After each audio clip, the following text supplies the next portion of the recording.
The reason is I can't think of more vicious, destructive people than fundamentalist Muslims, the jihadists. I really can't. Christians may turn my stomach because of their blatant hypocrisy, but these jihadists, these terrorists who claim that they're operating in the name of Islam or in the name of Muhammad or Allah or whatever, these are really, really sick, twisted, useless human beings. And they're also extremely dangerous, as witnessed by what's going on in the Middle East and across that crescent that starts at Morocco and works its way all around to Afghanistan, Pakistan. Now, which is not to say that Muslims don't have a lot of violence perpetrated against them. The whole religious model is one of absolute mental illness. You've heard me say that enough times. Whether you agree with me or not is immaterial to me. To me, it's a model for mental illness.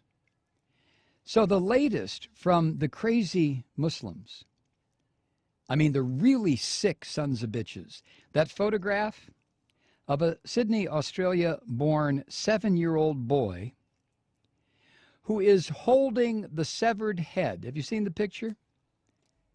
Of a Syrian soldier. If you've seen it, you know how disturbing and how grotesque this is.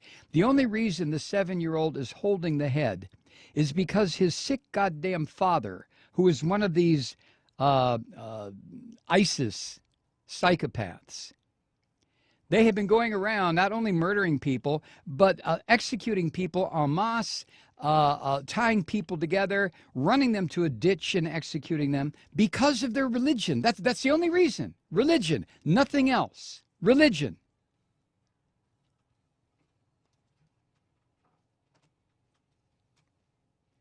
An Australian newspaper reported yesterday that the image was taken in the northern Syrian city of Raqqa and posted on Twitter by the boy's father, a convicted terrorist named Khaled Sharoof, who is one of these IS fighters, a sick, miserable son of a bitch who belongs, I don't know where he belongs, but he doesn't belong breathing oxygen. He takes his 7-year-old kid. I would imagine he had the kid watch while the head was cut off. And then there's a little boy, and if you've seen the picture, with kind of a grin, or like he's holding a soccer ball. 7 years old.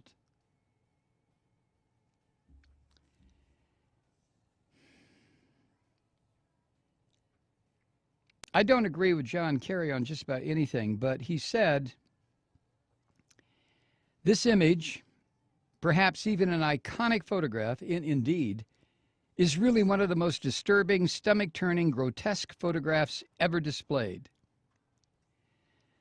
Of a 7-year-old child holding a severed head up with pride and with the support and encouragement of a parent with brothers there. The child should be in school. The child should be out learning about a future. The child should be playing with other kids. But no, he's holding a severed head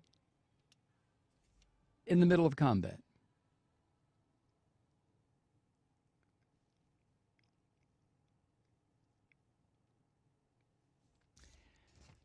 I often wonder what is the deepest level of depravity that human beings can get to. I used to think it was the institutionalized murder of 6 million Jews by the Nazis. I used to think it was the institutionalized murder of 30 million Russians by Stalin. I used to think it was the institutionalized murder of 40 or 50 million Chinese by Mao.